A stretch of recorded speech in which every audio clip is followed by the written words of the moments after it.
Welcome, grace and peace to you, and thank you for clicking on the channel today. In this episode, we're going to discuss Mark chapter 3, verses 1 through 6.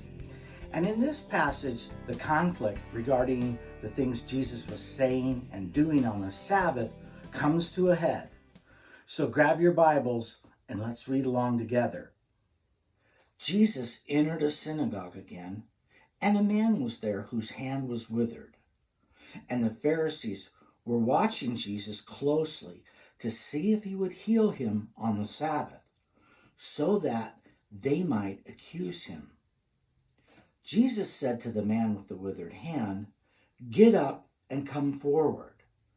And he said to the Pharisees, "Is it lawful to do good on the Sabbath or to do harm, to save a life or to kill?" But the Pharisees kept silent. After looking around at them with anger, grieved at their hardness of heart, Jesus said to the man, "Stretch out your hand." And he stretched it out, and his hand was restored. The Pharisees went out and immediately began conspiring with the Herodians against Jesus as to how they might put him to death. The controversy regarding kosher Sabbath practices spills over from the end of chapter 2 and continues here in chapter 3. Once again, Jesus is seen entering a synagogue on the Sabbath, and so the conflict transitions from a grain field to a house of worship.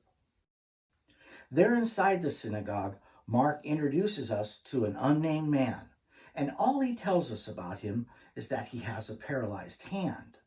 Of course, the Pharisees are there too, and verse 2 clearly sums up their hostile intentions towards Jesus. However, it's unclear if the man knows he is a pawn in the Pharisees' twisted little game. Nevertheless, make no mistake, he is the means by which the Pharisees plan to accuse Jesus of Sabbath violations. Oddly enough, according to verse 2, Jesus' detractors had no doubt that he could heal the man with the withered hand. They did not dispute Jesus' healing power.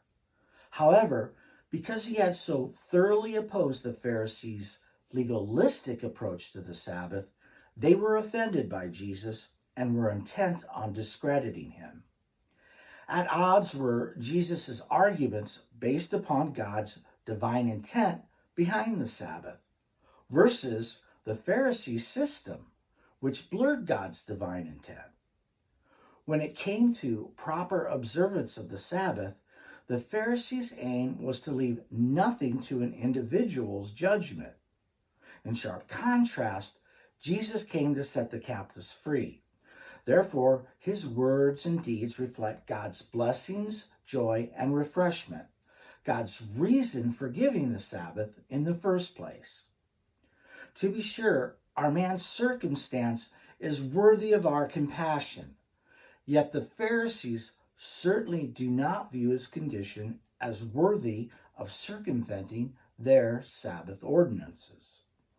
Thus, the twistedness of the human heart, drunk on presumed authority, is revealed.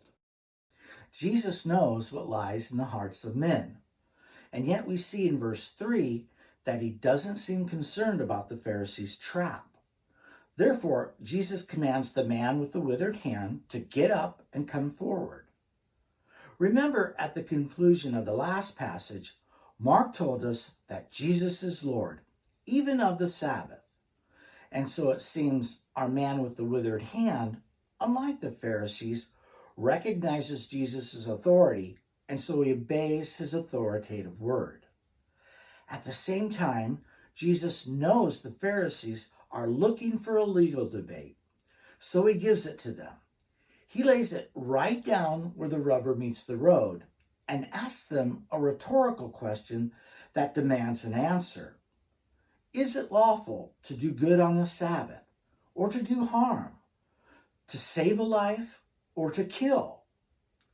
This isn't a hypothetical question, it's concrete. As the man with the withered hand stands before them, Jesus simply asks them if it's okay to do a good thing for him, for one of their own. Does their system allow for anything good to happen on the Sabbath? Again, Jesus knows what lies in the hearts of men, and so his question cuts deep. It attacks the Pharisees' motives, reveals their intentions, and exposes what their system has done to their hearts. And so the Pharisees sit in silence as Jesus' gaze pierces their soul. His righteous anger fills the room, and at the same time, he is grieved because of their willful stubbornness. Although the Pharisees refuse to answer the question, Jesus' act of loving kindness, grace, and mercy satisfies the matter. Of course, it is lawful to do good on the Sabbath, and once again, the man responds to Jesus in faith and obedience. And let's not read over that, okay? And thus, Jesus restores his withered hand. We might be thinking, if only the Pharisees would swallow their pride, Jesus could restore their withered hearts. But sadly, they join forces with the Herodians, a group they normally would have not partnered with, to conspire how they might put Jesus to death. Finally, just beneath the surface of this passage is the issue of anger. Mark contrasts human anger with God's wrath, perhaps better stated, God's response to sin, his judgment. The Pharisees' indignation towards Jesus reaches a boiling point, and so their anger allows sin to enter the equation, and so sin has its way with them. Anger turns inward, opens the door to sin, and puts murder in their hearts. In sharp contrast, God's wrath is revealed through Jesus' authority. The Lord of the Sabbath interrupts the laws of nature, usurps their synagogue, and restores the man's hand, thus demonstrating what it means to do good on the Sabbath. To be sure, Jesus grieved at the willful stubbornness of the Pharisees, but God will not force anyone to enter into his grace.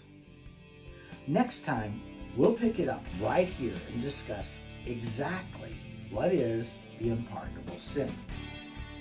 In the comments section below, feel free to add to the discussion. And don't forget to like and share. And if you haven't done so, please consider subscribing. Thank you.